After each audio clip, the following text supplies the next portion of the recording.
Bom, vou começar com o meu À vontade. pedido, agradecimento, né?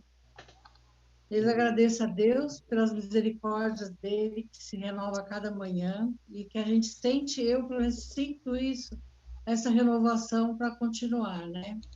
Apesar das pequenas ferrugens e avarias que a gente sempre olha para frente, busca na cruz vencer cada obstáculo, né? E Deus tem dado vitória. E agradeço, sou muito grata a Deus por tudo isso, pelo que eu visto, por onde moro, pelos amigos, pelos irmãos, pela igreja que o Senhor nos colocou. Eu Amém. louvo e agradeço. Amém. E o meu pedido de oração é para minha cunhada hoje, né? Minha cunhada Mônica, irmã do meu irmão, a esposa do meu irmão, e ela tem esse caroço no pescoço e um coágulo no cérebro. Foi com muita dor de cabeça que ela acabou descobrindo e descobriu que tem essas duas coisas, que não dá, diz que os médicos, por inúmeros médicos, e diz que não tem como mexer, tem que acompanhar para ver a evolução, né? Então, Uhum. é forte a coisa. E ela passou um tempo super bem, e agora, de ontem para hoje, amanheceu assim, né? Só por Deus. É uma mulher de fé, eles são da comunidade da graça, são pessoas firmes com Jesus, né? Infelizmente, não conhece, não, não guarda o sábado, né? Mas são pessoas firmes com Deus, né? E o Senhor esteja trabalhando na vida deles. Esse é meu pedido de oração e agradecimento. Amém. Com certeza, nós sabemos quando estamos reunidos, né? Nós oramos pedindo a presença do Espírito Santo. Com certeza, Ele está ouvindo as nossas petições, né? Boa noite. Boa noite. Boa noite. Boa noite. Peço gratidão a Deus, em primeiro lugar, né, por mais um dia de vida, pela minha família, pelo emprego que eu tenho. Glória a Deus, que já fui hoje, já ganhei o pão, né, de cada dia. Então, gratidão a Deus por isso. Peço uma oração especial para uma amiga de nome Rose. Não a conheço pessoalmente, mas já somos amigas virtualmente, né? Através do trabalho solidário que nós fazemos. E ela pede oração pela questão do processo de aposentadoria dela. Ela não é cristã, mas está, através do trabalho que nós temos feito, ela está desenvolvendo uma confiança em Deus.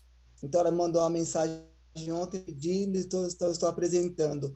Rosimeire dos Santos, diante do Senhor, para que o Senhor opere um milagre. Amém.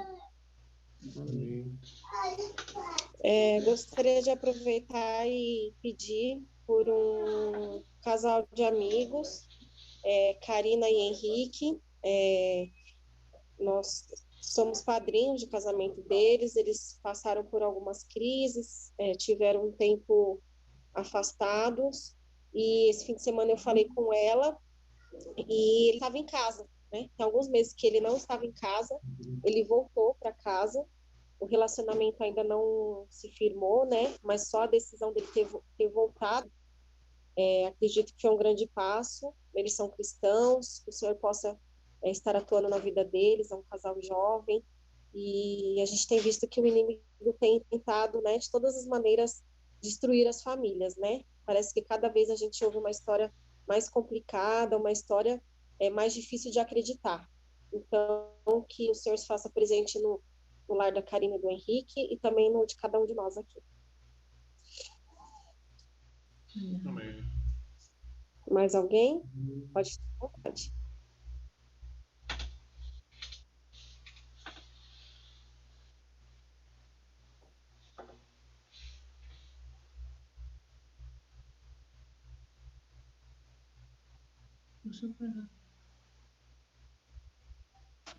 Bem, se não tiver mais ninguém, eu aproveito para agradecer os que entraram. Estou vendo aqui o irmão Elias, Cristina, o Luiz, o Will, o Gil, da Cileia, a Silvana, a Bianca, olha que legal, Mônica e o João, a Jaqueline, minha convidada especial, a Alessandra, a Monique, a igreja está cheia. Então, assim como estamos, vamos falar com o Senhor. Grandioso Deus, amado Pai, graças te damos, Senhor, mais uma vez pela vida, pela de nós. Apesar das dificuldades, o Senhor tem suprido as nossas necessidades e não tem nos abandonado. Perdoa os nossos pecados e falhas em pensamentos, atitudes e palavras. Esteja, Pai, com os pedidos que o Senhor esteja cuidando da saúde dela, o Senhor que é o médico dos médicos, assim também como pela Rose, amiga da Cláudia, o Senhor possa estar intervindo na sua situação, também esteja no lar da Karine e do Henrique, e no lar de todos nós, ó Pai. Nós sabemos que estamos vivendo tempos complicados, inclusive nos relacionamentos, então que o Senhor possa levar paz, harmonia e calma aos corações, Senhor, e sabedoria para lidarmos com as situações adversas desse mundo. Sabemos que felicidade plena e paz somente no céu, Pai, mas queremos que o nosso lar seja um pedacinho do céu, possamos ir treinando. Por isso eu te agradeço mais uma vez, peço que o Senhor esteja com os pedidos também que não foram feitos, com cada família representada aqui essa noite. Em nome de Jesus. Amém.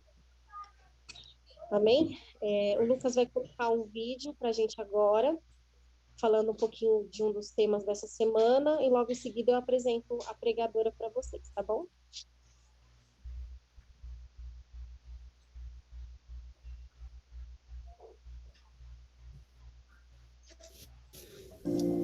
Olá, queridos, tudo bem? Espero que esteja tudo bem. Queridos, lá no Éden, Deus criou o homem e a mulher, perfeitos, cheios de vida. Tudo que Deus criou, Ele viu que era bom.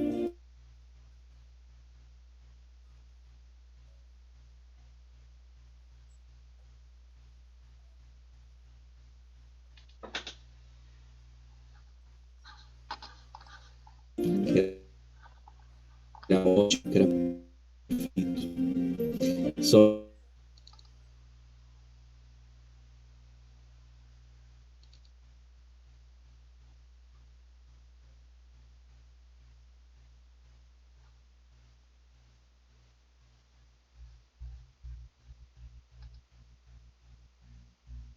Conexão estável.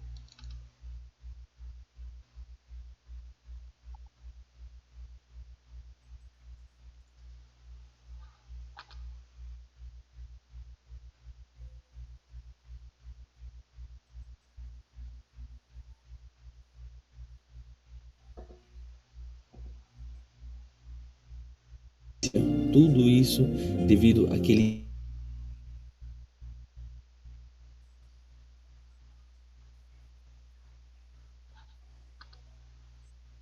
Conexão estável. Retomando conexão.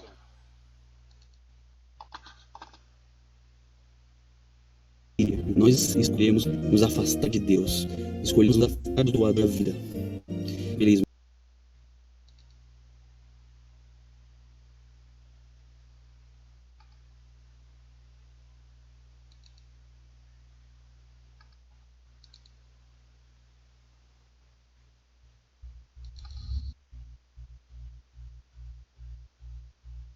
E com muito carinho por Deus.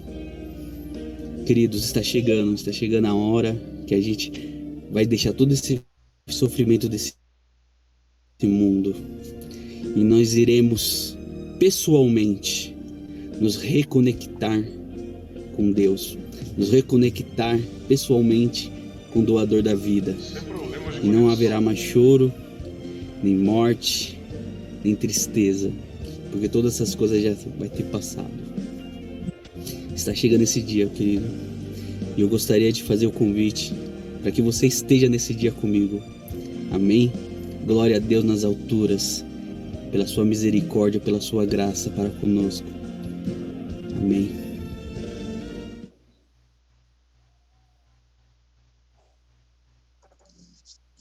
Amém. Esse que nos falou é o nosso ancião do Ministério da Mulher, Lucas Wallace. Muito obrigada pela mensagem. E é isso que nós tanto desejamos, né? Muito obrigada por nos lembrar desse grande amor que foi demonstrado na cruz, mas que hoje vive e reina. Amém? Eu gostaria de apresentar agora a nossa pregadora dessa semana, é a Ellen Lopes. Ela participou conosco de uma live no ano passado, mais ou menos nessa época, né, Ellen? E ela deixou um gostinho de quero mais. Por isso ela está aqui conosco. Ela é publicitária, fotógrafa, missionária, e ela vai abrir a palavra de Deus. Faz um favor, fecha essa porta aí para mim. E que o Senhor possa te capacitar, tá bom? Muito obrigada por ter aceitado o convite. Se você tiver um tempinho durante a semana, nos conte o restante da história, porque nós só soubemos do pedido de noivado em uma viagem missionária. Agora a gente quer saber o final feliz, tá bom? Oi, gente. Boa noite, obrigada pela apresentação. É um prazer estar aqui com vocês. É a primeira vez que eu já preguei muitas vezes na minha vida, em vários lugares, mas eu nunca fiz uma semana de oração. Então, eu me sinto privilegiada.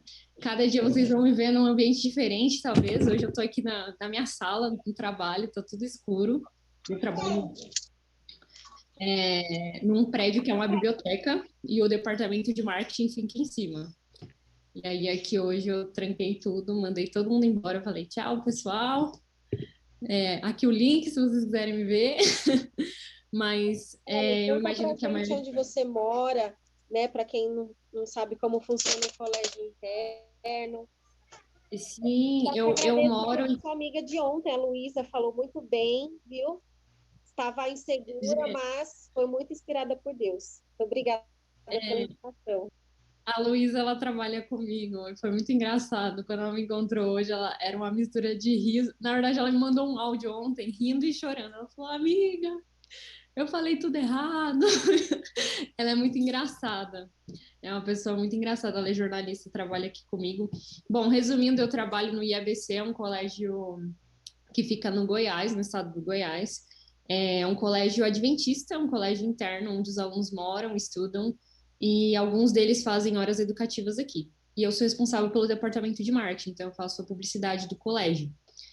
Aqui no meu departamento eu trabalho com mais 10 alunos, e aí a gente cuida desses alunos, a gente faz bastante coisa legal. E a gente faz missões também, foi uma das histórias que eu compartilhei na última live que eu conversei com vocês.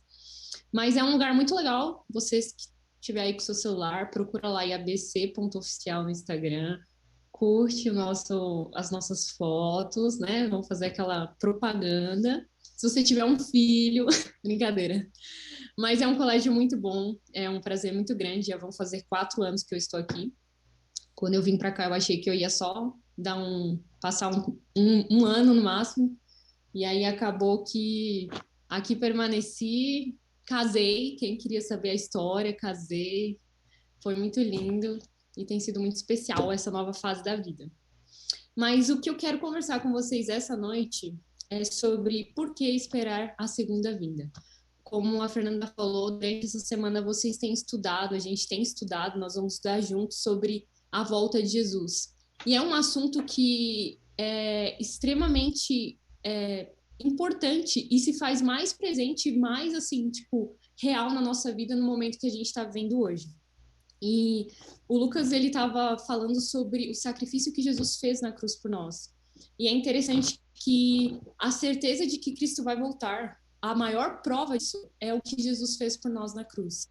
Então, se a gente parar para pensar, o sacrifício de Jesus na cruz por nós foi um sacrifício muito grande, foi algo muito imenso, foi algo muito valoroso e foi por um motivo muito maior. Então, a certeza de que Jesus vai voltar, uma das principais da segunda vinda de Jesus, de que ele está voltando, é o sacrifício que Jesus fez na cruz por nós. E eu achei interessante que o primeiro tema que a gente vai conversar essa noite é um tema que me toca bastante e que se fosse em algum outro período, talvez eu não teria tanta sensibilidade de conversar com vocês sobre isso, porque foi algo que eu nunca havia vivido na vida e esse ano eu tive essa experiência.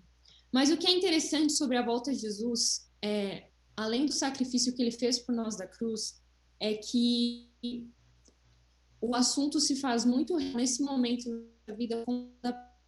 Já vai fazer quase 2 anos que a gente está vivendo um momento pandêmico. Eu lembro que quando eu era mais nova, eu vivi, por exemplo, a gripe aviária em São Paulo.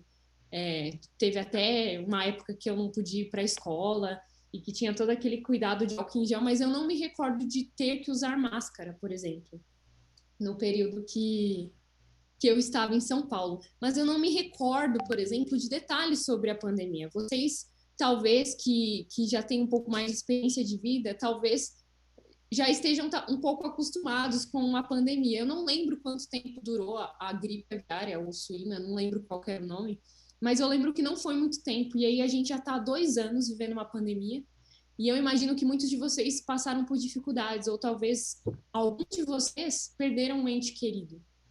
E o interessante é que a pandemia, ela mostrou pra gente que ela nos lembrou o tanto que nós somos impotentes. Porque imagina, ela afetou tanto o pobre quanto o rico. Não importa o tanto de dinheiro que você tenha, ou o tanto de poder que você tenha, não há nada que possa te salvar. E a pandemia, ela é o maior exemplo da nossa impotência com relação à morte. Eu não sei se algum de vocês já perdeu um ente querido. Eu, particularmente, nunca havia perdido um ente querido, não sabia o que era o luto. E nesse início, faz mais ou menos uns 2 meses, eu perdi o meu avô, que é a pessoa mais próxima, assim, que eu perdi, que eu pudesse dizer, nossa, que eu senti o que é perder alguém. E eu me recordo como se fosse em qualquer momento, como tudo aconteceu. Os meus avós, eles moram no Maranhão, no Nordeste, né, um pouco mais acima.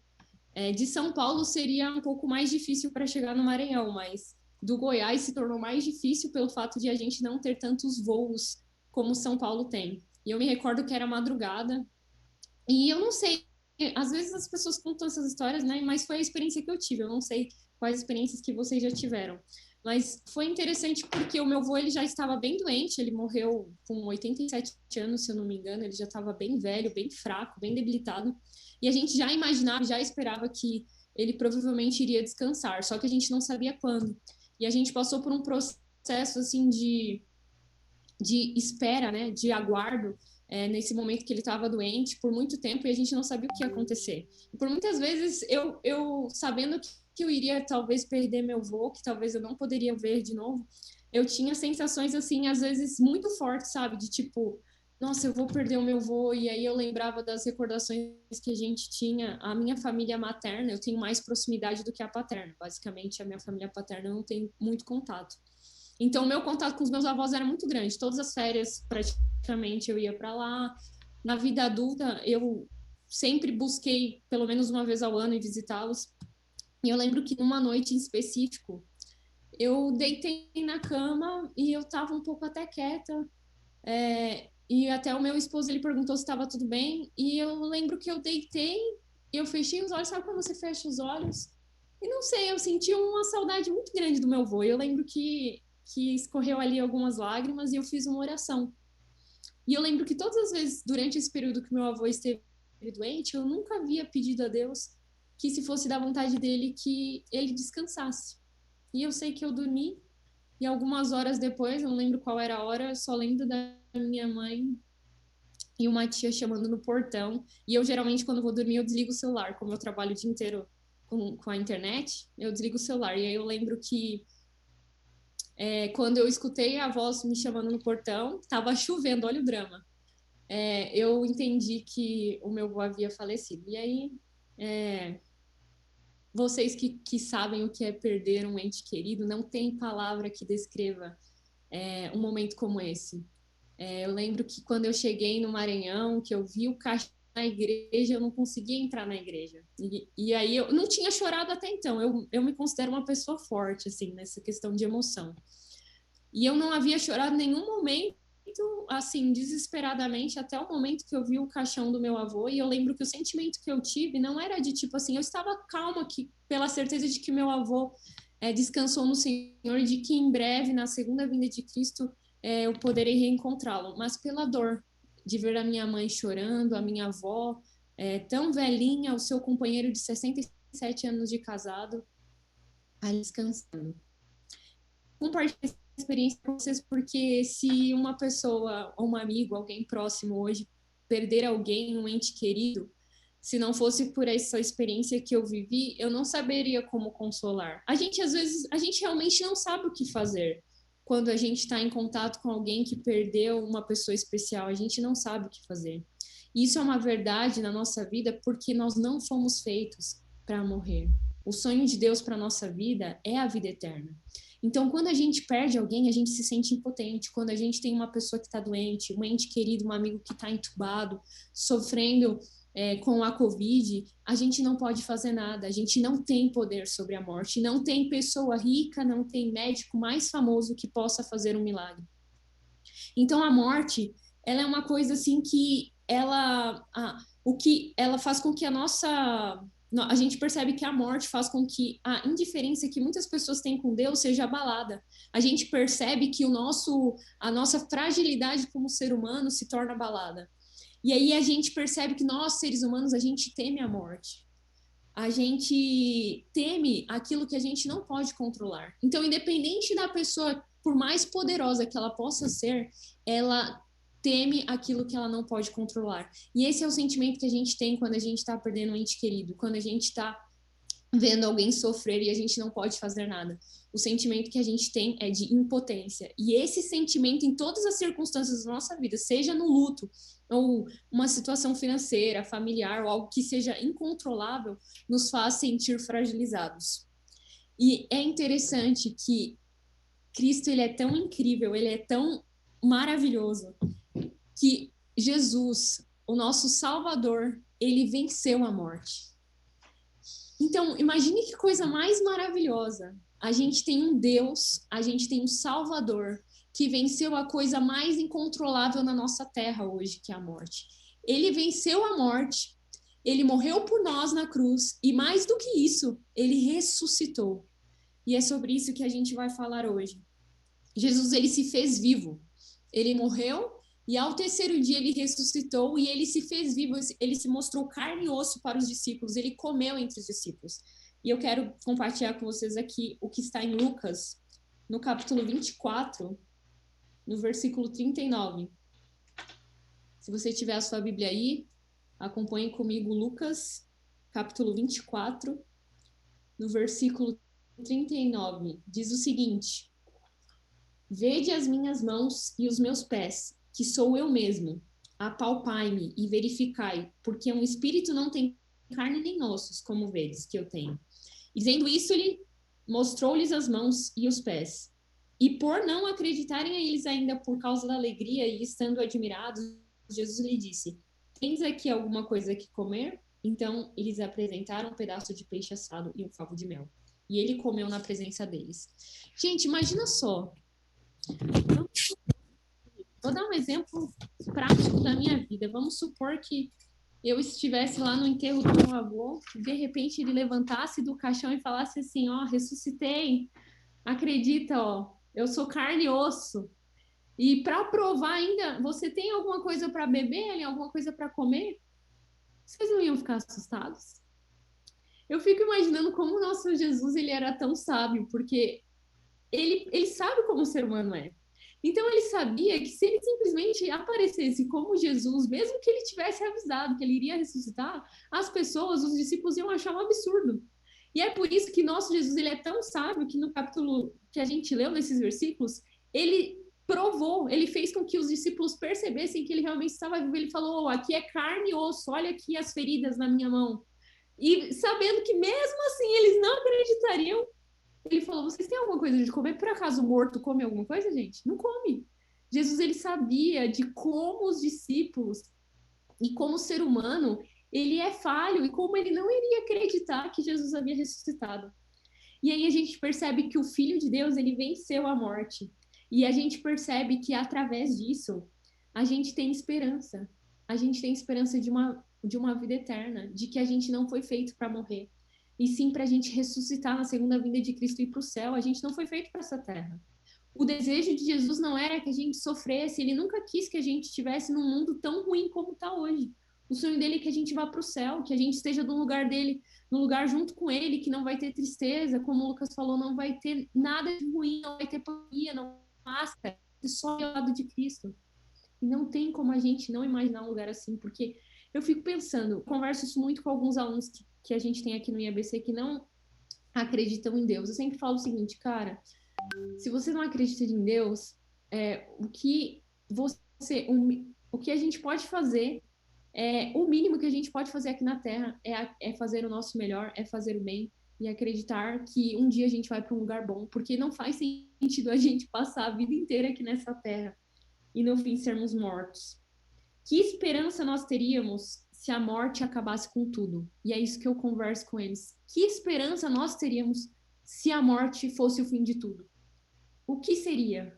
O que seria da nossa vida? Tipo, de verdade, eu costumo brincar, porque eu já fui muito aventureira, muito viajante, tem várias histórias mochilando aí pelo mundo ou como missionária. E eu brinco hoje com as pessoas que agora eu me tornei uma pessoa adulta, eu sou uma senhora casada, tenho que pagar a conta de água, luz, todas essas coisas. Gente, antes, eu brincava assim, antes a vida era qual o próximo destino. Agora eu sou responsável por uma família, quase. E aí eu brinco muito porque eu falo assim, gente, a vida adulta é muito chata. Vocês em São Paulo deve ser pior ainda. Aqui, pelo menos, eu saindo do meu escritório, é só natureza. É a coisa mais linda do mundo, o pôr do sol mais bonito que o outro. E aí eu fico imaginando, gente, a vida adulta é muito chata. Eu tenho certeza que vocês têm essas lutas. Vocês precisam pagar conta. Se tiver filho, aí fica pior ainda o negócio da vida adulta. E aí eu fico pensando, gente, não faz sentido. É tudo correr atrás do vento. E essa terra aqui, ela não vale de nada. A esperança que Jesus tem pra gente é um lugar que a gente não vai ter que pagar conta e a gente não vai ter que se preocupar com as nossas responsabilidades. A gente só precisa crer. E essa é a esperança que Jesus provou pra gente ao morrer na cruz. E aí o que eu acho muito interessante é sobre a história do apóstolo Paulo. Ele batalhou um bocado para deixar claro a veracidade da ressurreição durante todo o período que ele viveu ali no passado. E aí eu queria compartilhar o que ele falou, o que ele escreveu em 1 Coríntios, no capítulo 15, no versículo 16, que é um versículo extremamente interessante sobre esse assunto de ressurreição. Eu vou ler para vocês 1 Coríntios, capítulo 15, no versículo 16. Diz o seguinte: pois se os mortos não ressuscitam, nem mesmo Cristo ressuscitou. E se Cristo não ressuscitou, inútil é a fé que vocês têm e ainda estão em seus pecados. Ou seja, se Cristo não ressuscitou, inútil é a nossa fé para qualquer coisa. Então, se você acredita em Deus e você não acredita que ele ressuscitou, ou seja, a sua fé não vale de nada. Foi basicamente isso que Paulo falou e que nós ainda estamos em pecado. Então, o nosso objetivo hoje é entender que Jesus, ele realmente ressuscitou e que ele está lá no céu. E aí existem uma série de teorias hoje na nossa vida, né, na Terra, sobre ressurreição e tudo mais, que a gente vai falar mais sobre isso. Mas, aqui no versículo 16, em 1 Coríntios, Paulo deixa claro que há esperança se nós crermos que Jesus ressuscitou. Ou seja, se você crê, se você acredita, há esperança. Se você não crê, é escolha sua. A gente não se importa, a gente fica triste, mas o problema é seu, você que vai viver sem esperança. E a gente percebe que através da segunda vinda de Cristo, Jesus nos permitirá compartilhar sua vitória sobre a morte. Então, o que eu acho mais incrível nesse estudo hoje, que eu quero que você receba essa esperança na sua casa, no seu coração hoje, é que além da ressurreição de Cristo, a segunda vinda de Cristo, ao ele voltar e nós ressuscitarmos, irmos para o céu, isso não resolverá apenas o problema da morte, mas todos os problemas que roubam hoje a sua vontade de viver. Acreditar nisso, ter essa esperança, entender de que Jesus, ele ressuscitou e de que nós, assim como ele ressuscitaremos, se a gente morrer crendo em Cristo, se a gente morrer em Cristo, a gente pode ter a esperança e a solução de todos os problemas que nós vivemos hoje. todos os problemas que roubam a nossa vontade de viver, porque eu tenho certeza que cada um de vocês tem um problema pessoal. Deus sabe a sua luta. Ninguém aqui tem vida perfeita. Se alguém tem uma vida perfeita aqui, compartilha com a gente. Não sei como que faz para ser perfeita. É impossível ter uma vida perfeita na Terra. Mas todos esses problemas, eles podem ser resolvidos ao a gente ter esperança de que um dia a gente vai para um lugar melhor. Deus oferece para a gente uma vida nova, uma vida sem dor, uma vida sem dificuldades. Imagina só uma vida tranquila, uma vida de férias, assim, ó, sem ter que pagar as férias. Dá para imaginar isso, gente? Ia ser muito bom. E aí a gente vê hoje muitas teorias, né? Muitas pessoas acreditam em, por exemplo, a reencarnação. Eu não tenho um conhecimento profundo sobre essa teoria, mas assim, eu vou falar a minha opinião sobre aquilo que eu entendo, o que eu penso se eu acreditasse em reencarnação.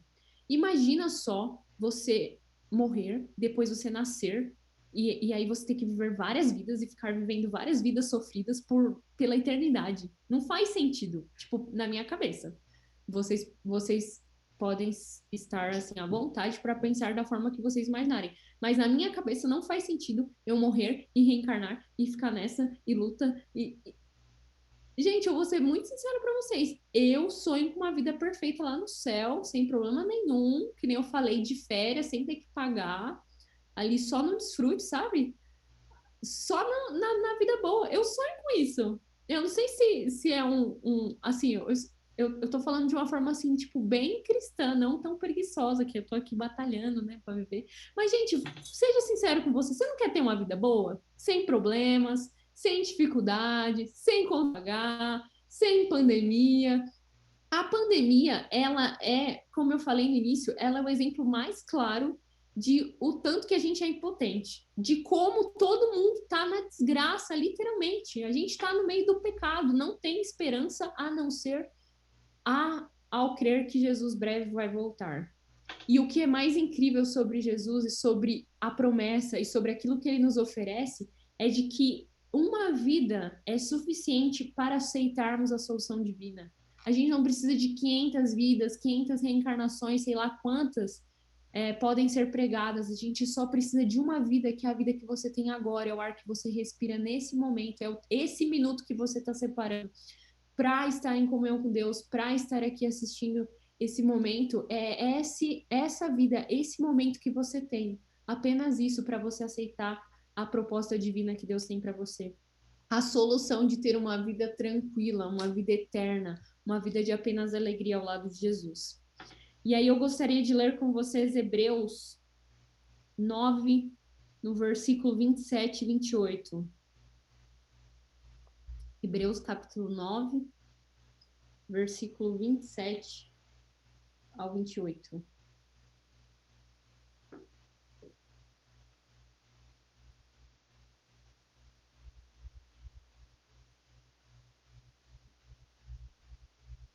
Diz o seguinte: da mesma forma como o homem está destinado a morrer uma só vez e depois disso enfrentar o juízo, assim também Cristo foi oferecido em sacrifício uma única vez, para tirar os pecados de muitos, e aparecerá segunda vez, não para tirar o pecado, mas para trazer salvação aos que o aguardam. Esse versículo eu acho ele incrível, como ele mostra que assim como Jesus ele esteve aqui na terra, ele foi um de nós. E assim como ele teve apenas uma vida, apenas uma morte e ressuscitou, esse é o desejo de Deus para nós. E ele vai vir uma segunda vez, não para perdoar os nossos pecados, mas para trazer salvação aos que o aguardam. Nosso coração, ele anseia pela eternidade, viver uma vida que vale a pena. A nossa vida aqui na Terra, ela não faz sentido. Eu gosto muito do capítulo 9 de Eclesiastes, ou é o 6, é alguma linha em Eclesiastes que diz que a nossa vida é apenas correr atrás do vento, que nada faz sentido debaixo do sol. E nada faz sentido debaixo do sol, realmente. Salomão que escreveu Eclesiastes, eu acho. Foi Salomão. Ele era muito sábio. Eu gosto muito da sensatez dele, de dizer que tudo nessa vida debaixo do sol é correr atrás do vento. E o que eu acho de mais lindo, que é o que a gente meditou nessa noite, é de que Jesus, ele venceu a morte. Ele venceu uma das coisas mais acho que é a coisa mais indescritível, tipo, não tem como definir a morte. E ele venceu a morte, ele morreu por nós na cruz, ele ressuscitou e ele nos dá uma solução divina, ele nos oferece gratuitamente a oportunidade de receber o mesmo.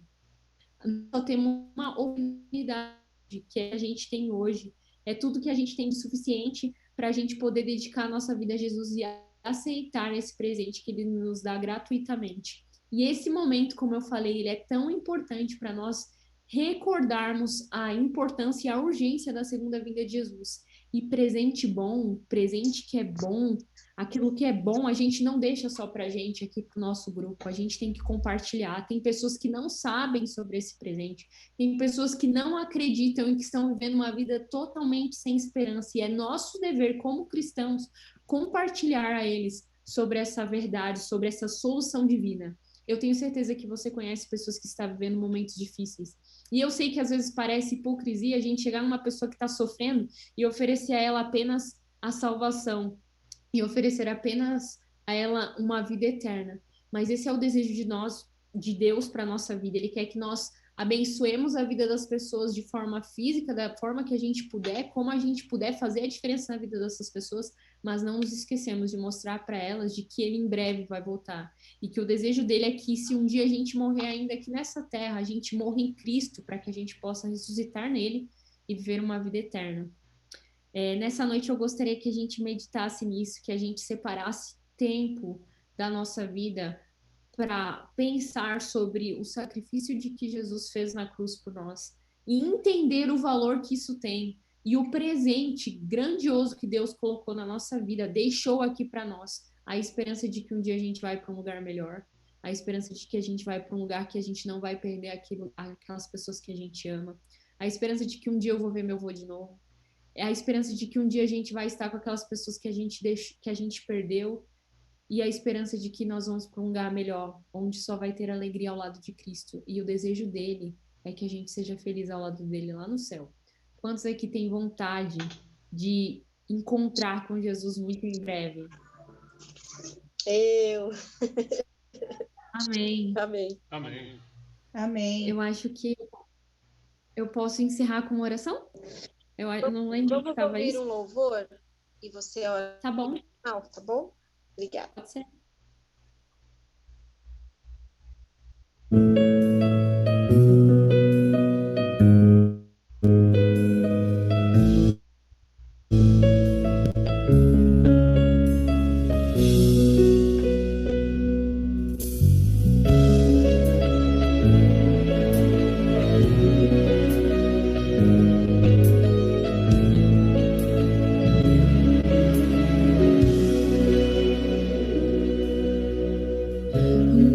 O dia em que verei uma pequena luz no céu, e essa luz aumentará. Milhares de anjos fugirão. Eu creio sim, Ele virá,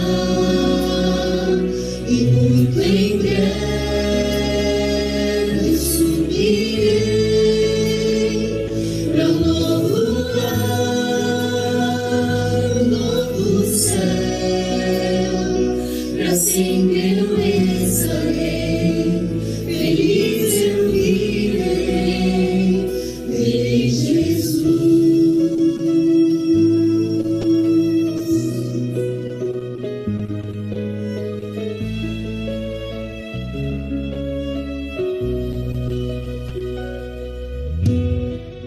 A voz de Deus e a sua. Nas nuvens sua glória surgirá.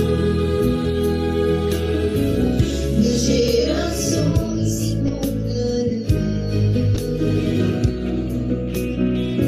e para sempre louvarão. Eu creio sim, Ele virá,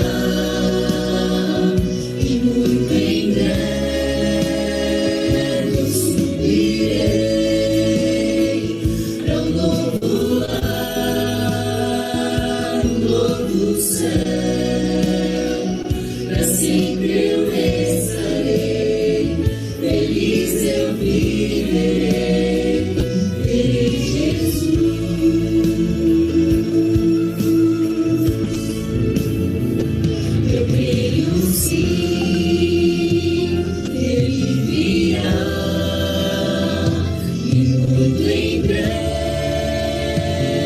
eu subirei ao novo lar, novo céu, pra sempre eu estarei, feliz eu viverei, eu creio sim, ele virá, e muito em breve eu subirei ao novo lar, novo céu, pra sempre eu estarei, feliz eu viverei, feliz Jesus.